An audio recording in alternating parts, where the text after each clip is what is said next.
ಚೆನ್ನಾಗಿ ಮಹಾಸಭೆಯನ್ನು ನಿರ್ವಹಣೆ ಮಾಡಲಿಕ್ಕೆ ಅವಕಾಶ ಮಾಡಿಕೊಟ್ಟದಕ್ಕೆ ಮತ್ತೊಮ್ಮೆ ಎಲ್ಲ ನಮ್ಮ ಸಂಸ್ಥೆ ಬಂಧುಗಳಿಗೆ ಆತ್ಮೀಯವಾದಂತಹ ವಂದನೆಗಳನ್ನು ಸಲ್ಲಿಸ್ತೇನೆ.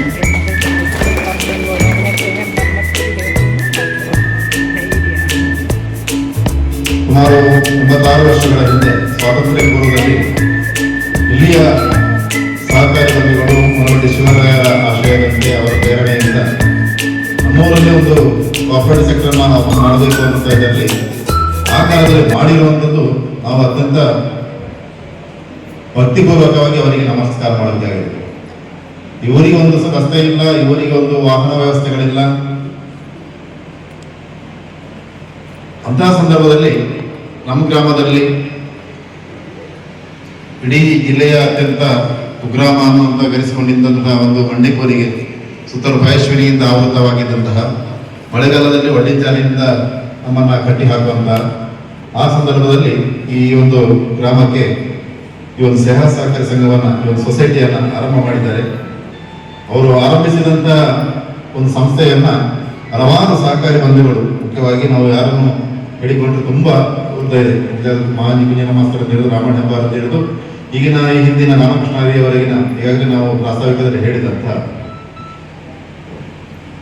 ಎಲ್ಲ ಸಹಕಾರಿ ಬಂಧುಗಳ ಶ್ರದ್ಧೆಯ ಮತ್ತು ಪ್ರಾಮಾಣಿಕ ಸೇವೆಯಿಂದ ಈ ಸಂಸ್ಥೆ ಇಷ್ಟು ಬೆಳೆದಿದೆ.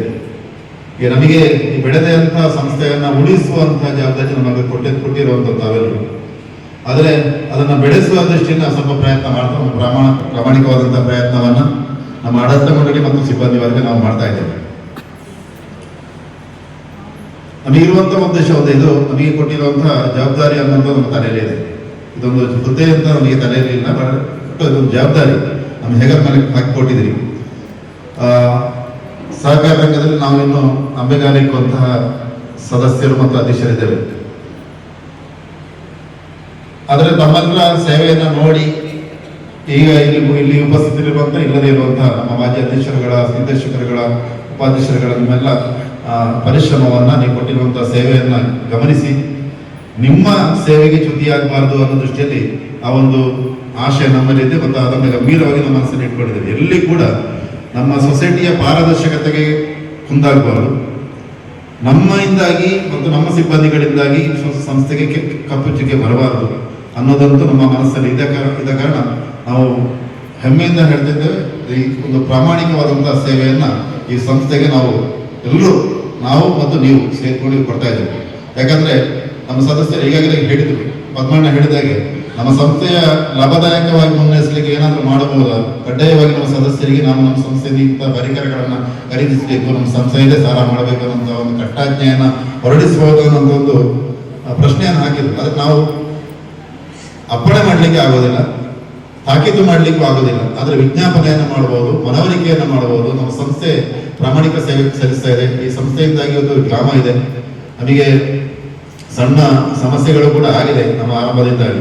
ಒಂದು ಬೇಲಲ್ಲಿನ ನಮ್ಮ ಬ್ರಾಂಚ್ ಪಕ್ಕದಂತ ಅಲ್ಲಿ ಒಂದು ಪಂಚಾಯತ್ ಸ್ಥಳ, ನಾವು ಪ್ರಶ್ನೆಯಾದ ಸಭೆಯಿಂದ ಬರ್ಬೋದು ನಮ್ಮ ನಿರೀಕ್ಷೆ ಮಾಡ್ತಾ ಇದ್ವಿ, ಆದರೆ ಬರಲಿಲ್ಲ. ಈಗಾಗಲೇ ನಮಗೆ ಮೊನ್ನೆ ಲೋಕಾಯುಕ್ತರ ಒಂದು ತನಿಖೆ ಸಂದರ್ಭದಲ್ಲಿ ಅಲ್ಲಿ ಪಂಚಾಯತ್ ಮಂಜೂರಾದಂತಹ ಸ್ಥಳವನ್ನ ಖಾಸಗಿಯವರು ಆಕ್ರಮಿಸಿದ್ದಾರೆ ಅನ್ನುವಂತ ಒಂದು ಕಂಪ್ಲೇಂಟ್ ಅನ್ನ ನಮ್ಮ ಹಿರಿಯರೊಬ್ಬರು ಹಾಕಿದ್ರು. ಆದರೆ ಅಲ್ಲಿಗೆ ಬಂದಂತ ಈ ಸಮಸ್ಯೆ ಆಗಿರುವಂಥದ್ದು ಬೇರೆ ಯಾರಿಗಾಗಿಲ್ಲ, ಆಗಿರುವಂಥದ್ದು ಸೊಸೈಟಿಗೆ. ಈಗಾಗಲೇ ನಾವು ಸೊಸೈಟಿಯಿಂದ ನೆಟ್ಟಿರುವಂತ ಹೊಸರು ಬರುವಂತ ಒಂದಷ್ಟು ತೆಂಗಿನ ಮರಕ್ಕೆ ಈಗಾಗಲೇ ಬೇಡಿ ಹಾಕಲಾಗಿದೆ. ಮೊನ್ನೆ ಲೋಕಾಯುಕ್ತರು ಬಂದಾಗ ನಮಗೆ ಅಲ್ಲಿ ಸೊಸೈಟಿ ಹಿಂಭಾಗದಲ್ಲಿ ಸೇರಿಸಿರುವಂತಹ ಕಟ್ಟಡದ ಒಂದು ಭಾಗವನ್ನ, ಜೊತೆಗೆ ಸೊಸೈಟಿ ಮುಂಭಾಗದಲ್ಲಿರುವಂತಹ ಕಾಂಪೌಂಡ್ ಅನ್ನು ಕೂಡ ತೆರವುಗೊಳಿಸಬೇಕು, ಅದು ನಿಮ್ಮ ಪಂಚಾಯತ್ ದಾಯದಲ್ಲಿ ಇದೆ ಅಂತ ನಮ್ಗೆ ಬಂತು. ಆದ್ರೆ ನಾವು ಗಮನಿಸಬೇಕಾದ್ದು, ಪಂಚಾಯತ್ ಆಡಳಿತಾತ್ಮಕವಾಗಿ ಒಂದು ವ್ಯವಸ್ಥೆ ಆಗಿದ್ರೆ ಸೊಸೈಟಿ ಅನ್ನುವಂಥದ್ದು ಈ ಗ್ರಾಮದ ಜನರ, ಈ ರೈತರ ಮತ್ತು ಇಲ್ಲಿ ಸದಸ್ಯರ ಒಂದು ಜೀವನಾಡಿ. ಸಮಾನ ಸೇವೆ ಎಲ್ಲಿ ಇಲ್ಲಿಗೆ ಕೇಂದ್ರ ಕಚೇರಿ ಸಿಗ್ತಿದೆ, ಅದನ್ನ ನಮ್ಮ ಬ್ರಾಂಚ್ ಅಲ್ಲಿ ಕೂಡ ಬೇರಾರ ಭಾಗದಲ್ಲಿ ಸಿಗಬೇಕು ಅನ್ನೋಂಥ ಒಂದು ಅಭಿಲಾಷೆ ಇಟ್ಕೊಂಡು ಅವತ್ತಿನ ಅಲ್ಲೇ ಹಿರಿಯರು ಸುಮಾರು 20 ವರ್ಷಗಳ ಹಿಂದೆ ಅಲ್ಲಿ ಒಂದು ಕಟ್ಟಡವನ್ನು ಆರಂಭ ಮಾಡಿದ್ವಿ. ಸೇವೆಗೆ ನಮಗೆ ಪೂರ್ಣವಾದಂತಹ ಸೇವೆಯನ್ನು ಕೊಡುವಂತ ಹಂತಕ್ಕೆ ನಾವು ಬಂದಿದ್ದೇವೆ. ಇವತ್ತು ಏಕಾಏಕಿ ಅದಕ್ಕೆ ಸಮಸ್ಯೆ ಆದರೆ, ಅಂದ್ರೆ ಅಲ್ಲಿ ಮುಂಭಾಗದಲ್ಲಿ ಹೋದ್ರು ಹಿಂಭಾಗದಲ್ಲಿ ಹೋದ್ರು ನಮಗೆ ಸಮಸ್ಯೆ ಇದೆ. ಇರುವಂಥದ್ದು 20 ಸೆನ್ಸ್ ನಮ್ಗೆ ಮಂಜೂರಾತಿ ಆಗಿದೆ, ಅದು ಸರ್ಕಾರದ ಗ್ರಾಂಟ್ ಆಗಿರುವಂಥದ್ದು. ನಾವು ಅದರ ಬಗ್ಗೆ ಈಗ ಅಪೀಲ್ ಮಾಡಿದ್ದೇವೆ, ಇಂಜೆಕ್ಷನ್ ಫಿಟ್ ಮಾಡಿಕೊಂಡಿದ್ದೇವೆ. ಜೊತೆಗೆ ಮೊನ್ನೆ ತಹಶೀಲ್ದಾರರನ್ನ ಖುದ್ದಾಗಿ ಭೇಟಿಯಾಗಿದ್ದೇವೆ, ADL ಅವರನ್ನ ಭೇಟಿಯಾಗಿದ್ದೇವೆ. ನಮಗೆ ಅದನ್ನ ಈಗ ಗಡಿಗುರುತು ಮಾಡಿಕೊಡ್ಬೇಕು ಅನ್ನೋದನ್ನು ಕೇಳಿಕೊಂಡಿದ್ದೇವೆ. ಗಡಿಗುರುತು ಮಾಡಿಕೊಂಡ್ರ ಜೊತೆಗೆ ಹೆಚ್ಚುವರಿ ಸ್ಥಳವನ್ನ ಏನಿದ್ರೆ ಅವರಿಗೆ ನಮ್ಮ 20 ಸೆನ್ಸ್ಗಿಂತ ಹೆಚ್ಚುವರಿ ಇದ್ರೆ ನಮಗೆ ಅದನ್ನ ಪುನಃ ನಮಗೆ ಗ್ರಾಂಟ್ ಮಾಡಿಕೊಡ್ಬೇಕು ಅನ್ನೋ ವಿಜ್ಞಾಪನೆಯನ್ನು ಕೂಡ ನಾವು AC ಅವರಿಗೆ ಮತ್ತೆ ಈಗ ಲೋಕಾಯುಕ್ತರಿಗೆ ಕೂಡ ಮನವರಿಕೆ ಮಾಡ್ತಾ ಇದ್ದೇವೆ. ಇವಾಗ ನಾವು DCCಯ ಗೌರವಾನ್ವಿತ ನಿರ್ದೇಶಕರಂತ ಮೊನ್ನೆ ನನಗೆ ಸಚಿವಕುಮಾರ್ ರೈ ಬಾಲಿಯಟ್ರ ಅವರು ಸಂಸ್ಥೆಗೆ ಬಂದಿದ್ರು, ಅವರಲ್ಲಿ ಕೂಡ ಹೇಳಿದ್ದೇವೆ. ಅವರು ಕೂಡ ನಮ್ಮ ಸಂಸ್ಥೆಯ ಕಡೆಯಿಂದ DCC ಕಡೆಯಿಂದ ಕೂಡ ನಮಗೆ ಸಹಕಾರ ಕೊಡ್ತೇವೆ, ನಾವು ಮಾತಾಡ್ತೇವೆ ದಿಶ ಜೊತೆ ಅಂತ ಹೇಳಿದ್ದಾರೆ. ಆದ್ರೆ ನಾವಂತೂ ನಮ್ಮ ಪ್ರಾಮಾಣಿಕ ಪ್ರಯತ್ನವನ್ನು ಮಾಡ್ತೇವೆ, ಯಾಕಂದ್ರೆ ನಮಗೆ ಸಂಸ್ಥೆಯನ್ನು ಉಳಿಸಬೇಕು, ಜೊತೆಗೆ ಅಲ್ಲಿಯ ಇದ್ದಂಥ ಜಾಗವನ್ನು ಉಳಿಸಬೇಕು. ಮುಂಭಾಗದಲ್ಲಿ ಹೋದ್ರು ಹಿಂಭಾಗದಲ್ಲಿ ಹೋದ್ರೆ ನಾವು ಆ ಸಂಸ್ಥೆಯಲ್ಲಿ ಬಿಲ್ಡಿಂಗ್ ಇದ್ದು ಪ್ರಯೋಜನ ಇರೋದು, ಪಾರ್ಕಿಂಗ್ ವ್ಯವಸ್ಥೆ ಇಲ್ಲ, ಕಾಂಪೌಂಡ್ ವ್ಯವಸ್ಥೆ ಇಲ್ಲ. ಹಿಂದೆ ನಮಗೆ ಈಗಾಗಲೇ ಅಲ್ಲಿ ಬೈಕ್ ಟೀಮ್ಸ್ ಹಾಕ್ಲಿಕ್ಕೆ ಒಂದು ಹಿಡಿಸಿದ ಜಾಗ ಇದೆ, ಅದನ್ನು ತೆರವುಗೊಳಿಸಬೇಕಂತ ನಮಗೆ ಲೋಕಾಯುಕ್ತರ ಮೌಖಿಕ ಆದೇಶಕ್ಕೆ ನಮಗೆ ಪಂಚಾಯತ್ ನೋಟಿಸ್ ಮಾಡಿದ್ರು. ಅದಕ್ಕೆ ನೋಡಿ ಪಂಚಾಯತಿಗೆ ನಾವು ಬೆಂಬಲ ಕೊಟ್ಟಿದ್ದೇವೆ. ಮತ್ತು ಅವರಿಗೆ ನಿನ್ನೆ ಕೂಡ ನಮ್ಮ ಆಡಳಿತಾಧಿಕಾರಿಯವರಿಗೆ ನಾವು ಸಣ್ಣ ಸಮಸ್ಯೆ ಏನು ಅಂತಂದ್ರೆ, ಅಲ್ಲಿ ಸರ್ವೆ ಡಿಪಾರ್ಟ್ಮೆಂಟಿಗೆ ಹೋದಾಗ ನಮ್ದು ಕಬ್ಜಾದಲ್ಲಿದೆ. ಅಂದ್ರೆ ಈಗ ಕನ್ವರ್ಷನ್ ಲ್ಯಾಂಡ್ಗಳು ಮತ್ತು ಈ ತರದ ಗ್ರ್ಯಾಂಟ್ ಲ್ಯಾಂಡ್ಗಳೆಲ್ಲ ಅದು ಕಬ್ಜಾದಲ್ಲಿದ್ದ ಕಾರಣ ಅವರಿಗೆ ನೇರವಾಗಿ ನಮಗೆ ಗಡಿಗುರುತು ಮಾಡ್ಲಿಕ್ಕೆ ಆಗೋದಿಲ್ಲ. ಹಾಗಾಗಿ ಪಂಚಾಯತ್ ಮುಖಾಂತರ ತಾಲೂಕು ಸರ್ವೇಯರು ಅದನ್ನ ನಮಗೆ ಗಡಿಗುರುತು ಮಾಡಿಕೊಳ್ಬೇಕಾಗಿದೆ. ಹಾಗಾಗಿ ನಿನ್ನೆ ಪಂಚಾಯತ್ ಆಡಳಿತಾಧಿಕಾರಿ ಅವರಿಗೆ ಖುದ್ದು ನಮ್ಮೊಂದು ಪತ್ರವನ್ನು ಕೊಟ್ಟಿದ್ದೇವೆ. ಅವರ ಮುಖಾಂತರ ತಾಲೂಕು ಆಡಳಿತದಿಂದ ಸರ್ವೆ ಮಾಡಿಸಿಕೊಂಡು ನಮಗೆ ಅದನ್ನ ಗಡಿಗುರುತನ್ನು ಆರಂಭದಲ್ಲಿ ಮಾಡಬೇಕು, ಮತ್ತೆ ಅದರ ಬಗ್ಗೆ ಏನು ಹೋರಾಟ ಮಾಡಬೇಕು, ಪ್ರಾಮಾಣಿಕವಾದಂಥ ಹೋರಾಟವನ್ನು ನಡೆಸಿ ಅದನ್ನು ಉಳಿಸುವಂಥ ವ್ಯವಸ್ಥೆಗಳನ್ನು ಕೂಡ ಮಾಡ್ತೇವೆ. ಅದಕ್ಕೋಸ್ಕರ ನಮಗೆಲ್ಲ ಸಹಕಾರಿಗಳು, ಮುಖ್ಯವಾಗಿ ನಮ್ಮ ಬೇರಾರ ಭಾಗದ ನಮ್ಮ ಎಲ್ಲ ಸಹಕಾರಿ ಬಂಧುಗಳು ಮತ್ತು ಆ ಭಾಗದ ಎಲ್ಲ ಸದಸ್ಯರು ನಮಗೆ ಇದಕ್ಕೆ ಪೂರ್ಣ ಸಹಕಾರವನ್ನು ಕೊಡಬೇಕು.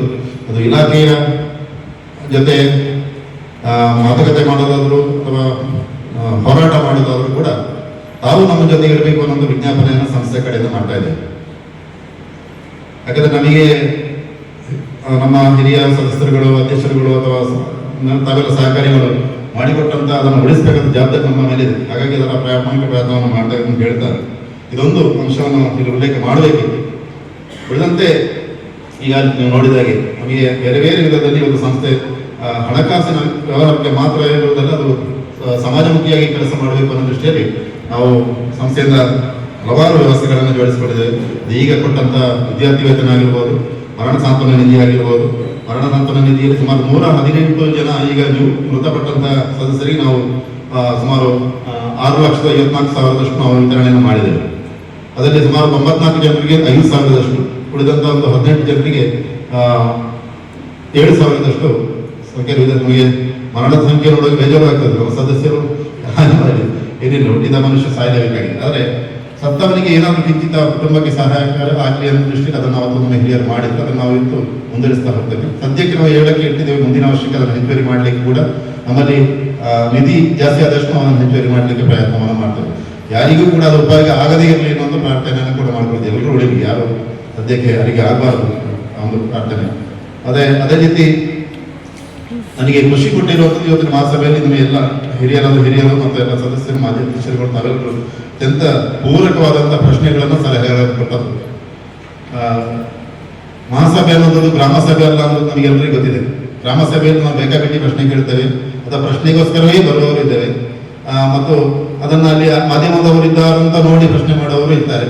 ಆದರೆ ಇಲ್ಲಿ ಹಾಗಲ್ಲ, ಎಲ್ಲರೂ ಕೂಡ ಸಂಸ್ಥೆಯ ಅಭಿವೃದ್ಧಿಗೆ ಪೂರಕವಾಗಿ ತಾವೆಲ್ಲರೂ ಮಾಡಿದ ವಿಶೇಷವಾಗಿ ನಿನಗೆ ನಾನು ಈ ಒಂದು ಸಂಸ್ಥೆಯ ಅಧ್ಯಕ್ಷೆಯ ನಿನಗೆ ವಿಶೇಷವಾದ ಕೃತಜ್ಞತೆಯನ್ನು ಸಲ್ಲಿಸ್ತಾ ಇದ್ದೇನೆ. ಸುದೀರ್ಘವಾದಂತಹ ಸಭೆಯನ್ನ ನಡೆಸಲಿಕ್ಕೆ ಅವಕಾಶ ಮಾಡಿಕೊಟ್ಟಿದ್ದೀರಿ ಮತ್ತು ಉತ್ತಮವಾದಂತಹ ಒಂದು ಮಹಾಸಭೆ ಅನ್ನುವಂಥ ಒಂದು ಕೀರ್ತಿಗೆ ಈ ಸಮಾಜಸಭೆ ಭಾಜನವಾಗಿದೆ ಅಂತ ಹೇಳ್ತಾ ಈ ಸಭೆಯನ್ನ ನಡೆಸಿಗೆ ಅನುವು ಮಾಡಿಕೊಟ್ಟದಕ್ಕೆ ಮತ್ತು ಈ ಸುಸೂತ್ರವಾಗಿ ನಾವು ಕಳೆದ ವರ್ಷ ಕೆಲವು ಬೇಡಿಕೆಗಳನ್ನು ನಾವು ಈ ವರ್ಷ ಮುಖ್ಯವಾಗಿ ಕಳೆದ ವರ್ಷ ನಾವು ನೋಂದಣಿಯನ್ನು ಮೇಲೆ ಮಾಡಿದ್ದೆವು. ಹೆಚ್ಚಿನವರು ಅನುಕೂಲಕ್ಕೆ ಸಭೆಯಲ್ಲಿ ಭಾಗವಹಿಸಲಿಕ್ಕೆ ಆಗದವರು ಅಥವಾ ಹಿರಿಯರಿಗೆ ಸ್ಟೆಪ್ ಹತ್ತಲಿಕ್ಕೆ ಬರಲಿಕ್ಕೆ ಆಗದವರಿಗೆ ಸಮಸ್ಯೆ ಆಗ್ತಿತ್ತು ಮತ್ತು ಒಂದು ಕೌಂಟ್ರ್ ಇತ್ತು, ಅಲ್ಲಿ ಗೊಂದಲಗಳಾಗ್ತಿತ್ತು ಅಂತ ಕಾರಣಕ್ಕೆ ಸೂಚನೆ ಕಳೆದ ವರ್ಷವೇ ನಮಗೆ ಇಲ್ಲಿ ಕೊಟ್ಟಿದ್ದಾರೆ. ಈ ವರ್ಷ ಅದನ್ನು ನಾವು ಬುಕ್ ಮೇಂಟೈನ್ ಮಾಡಿಲ್ಲ, ಎಲ್ಲರಿಗೂ ಪ್ರತ್ಯೇಕವಾದಂಥ ಫಾರ್ಮೆಟ್ ಮಾಡಿಕೊಂಡು ಎಲ್ಲ ಸದಸ್ಯರಿಗೆ 3 ಕೌಂಟರ್ ಮೂಲಕ ನಾವು ಇವತ್ತು ನೋಂದಣಿ ಮಾಡಿ ಎಲ್ಲಿ ಕೂಡ ರಶ್ ಆಗಲಿಲ್ಲ. ಊಟದ ವ್ಯವಸ್ಥೆ ಕೂಡ ಹಾಗೆ 2 ಕೌಂಟರಲ್ಲಿ ಊಟ ಕೊಡಬೇಕು ಅನ್ನೋ ಒಂದು ವಿಧಿ ಇದೆ ಕೆಳಗಡೆ.